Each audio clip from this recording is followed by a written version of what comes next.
কোথা থেকে এক পঞ্চমুখী সাপ এসে সেই বাঁশের ভেলার পাশে শিবলিঙ্গের মাথায় ছাওয়া হয়ে দাঁড়িয়ে যায়। এই বছর বর্ষার পূর্বেই বৃষ্টির আগমন ঘটেছে।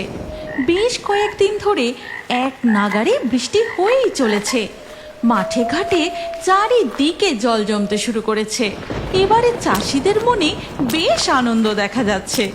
বৃষ্টি ভেজা এক সন্ধ্যায় চায়ের দোকানে বসে, দেখেছিস রতন, এই বছর গ্রীষ্মটা শেষ হতে না হতেই কেমন প্রতিদিন বৃষ্টি হচ্ছে। এই বছর ধানের ফলন ভালোই হবে বুঝলি। এই সবই ভোলা মহেশ্বরের কৃপা। হ্যাঁ রে ভাই অনন্ত, আমি তো ঠিক করেছি এবছর ধান বিক্রি করে বাড়িটা পাকা করব। না হলে এই বর্ষা বাদলের দিনে খড়ের চাল দিয়ে যে ঘরে টপ টপ করে জল পড়তে থাকে। এভাবে চায়ের দোকানে বসে বৃষ্টির আমেজের মধ্যে চাষবাস আর শ্রাবণ মাসে শিব মন্দিরের পুজো নিয়ে নানান রকম আলোচনা হতে থাকে। আর চল তবে, অনেকটা রাত হয়ে গেল, এবার বাড়ি ফিরে যাই। এরপর যে যার বাড়ি ফিরে যায়। রাত বাড়ার সাথে সাথে বৃষ্টি আরও বাড়তে থাকে। ঘন ঘন বজ্রপাত হতে থাকে। কেউ বুঝতেই পারে না এই বৃষ্টি তাদের জীবনে আশীর্বাদের পরিবর্তে প্রবল অভিশাপ ডেকে আনতে চলেছে। পরের দিন সকালে অনন্ত হন্তদন্ত হয়ে ছুটতে ছুটতে রতনের বাড়ির দিকে যায়। ভাই রতন, বাড়িতে আছিস? শিগগিরই বাইরে বেরিয়ে আয়, এদিকে যে সর্বনাশ হয়ে গেছে। কি হয়েছে রে, তুই এরকম হাঁপাচ্ছিস কেন? সর্বনাশ হয়ে গেছে রে, সমস্ত জমিতে 1 হাঁটু করে জল দাঁড়িয়ে গেছে, সমস্ত ফসল নষ্ট হয়ে গেছে। দামোদর নদীর বাঁধ ভেঙে গ্রামের দিকে জল ঢুকতে শুরু করেছে। এইভাবে গ্রামে জল ঢুকলে তো গ্রামে বন্যা দেখা দেবে রে। আমাদের এক্ষুনি গ্রামবাসীদের সাবধান করা উচিত। চল। সে কি রে? হ্যাঁ হ্যাঁ, তুই ঠিক বলেছিস, চল চল শিগগিরই চল।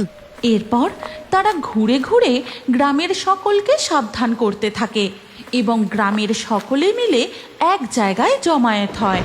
আমাদের সকলকে জমিদার মশাইয়ের কাছে গিয়ে আমাদের সমস্যার কথা বলতে হবে। এই বিপদের দিনে একমাত্র তিনি আমাদের সাহায্য করতে পারেন। এরপর গ্রামের সকলে মিলে জমিদার মশাইয়ের বাড়ি যায়। জমিদার মশাই, আমাদের বাঁচান।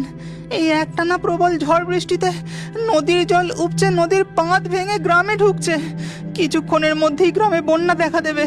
এই গ্রামে একমাত্র আপনারই পাকা বাড়ি। আপনি আমাদের কিছুদিনের জন্য আপনার বাড়িতে আশ্রয় দিন জমিদার মশাই। আমার বাড়িতে আশ্রয়? না না, ওসব হবে না।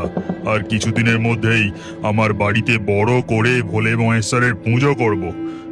এর মধ্যে আমি আমার বাড়িতে তোদেরকে রাখতে পারবো না। কিন্তু এই বন্যায় আমরা কোথায় যাব জমিদার মশাই? সে আমি কি করে জানবো? নিজেদের ব্যবস্থা নিজেরাই করে নাও। এই বিপদের দিনে আপনি কি বলছেন জমিদার মশাই? হ্যাঁ হ্যাঁ, যা বলেছি ঠিক বলেছি। যাও যাও, বেরো এখান থেকে। এদিকে স্বর্গে বসে মাতা পার্বতী মহাদেবকে বলেন, দেখছেন মহাদেব, আপনার ভক্তদের এই বিপদের দিনে আপনার আর এক ভক্ত তাদের সাথে কেমন নিষ্ঠুর ব্যবহার করছে। হ্যাঁ পার্বতী, আমি সবই দেখতে পাচ্ছি। মহাদেব, এই প্রবল ঝড় বৃষ্টি, আকাশে এমন ঘন কালো মেঘ, এর কারণ আপনি কি কিছু বুঝতে পারছেন? হ্যাঁ পার্বতী, ওই দিকে দেখো। এদিকে মর্তে তখন দেখা যায় এক গভীর জঙ্গলে কালনাগ আর নাগিন তাদের মুখ থেকে কালো ধোঁয়া ছাড়তে থাকে, যার ফলে আকাশ ঘন কালো মেঘে ঢেকে যায় আর বৃষ্টি থামার কোনো নামই নেয় না। নাগিন, এবার আমরা আমাদের প্রতিশোধ ঠিকই নেব। এই গ্রামে আমরা মহাদেবের পূজা কিছুতেই হতে দেব না। গোটা গ্রামকে বন্যার জলে ডুবিয়ে দেব, ঠিক যেমন ভাবে আমরা স্বর্গে বন্যা সৃষ্টি করেছিলাম। ঠিক বলেছ কালনাগ, অনেক কষ্টে আমরা পাতাল থেকে বেরিয়ে এসেছি। এবার আমরা ওই মহাদেবের ভক্তদের শাস্তি দিয়ে এর বদলা নেব। এই কথা বলে তারা আবারও মুখ দিয়ে কালো ধোঁয়া বের করতে থাকে। এই প্রবল বৃষ্টিতে গোটা গ্রাম বন্যার জলে ডুবে যায়। গ্রামের সমস্ত ফসল নষ্ট হয়ে প্রায় প্রত্যেকের বাড়িতে খাবার শেষ হয়ে আসে। এমন সময় রতনের বউ বলে, কি গো, সামনেই তো শ্রাবণ মাসের সোমবার, মহাদেবের পুজোর ব্যবস্থা করতে হবে তো। কিন্তু এই প্রবল বন্যায় পুজোর ব্যবস্থা করব কি করে? মন্দিরও যে জলে ডুবে গেছে। এই শ্রাবণ মাসের জন্য আমরা সারা বছর অপেক্ষা করে থাকি, মহাদেবকে পুজো করে সন্তুষ্ট করার জন্য। এই বন্যার কারণে কি মহাদেবের পুজো বন্ধ থাকবে? না না, তা কখনো হতে পারে না। শোনো, আমার মাথায় একটা বুদ্ধি এসেছে।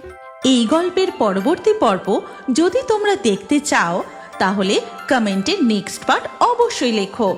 আর আমাদের ফেয়ারি টুনস বাংলা ফেসবুক পেজটি এক্ষুনি ফলো করে নাও। এই গল্পটি ভালো লাগলে লাইক দিয়ে শেয়ার করে দাও।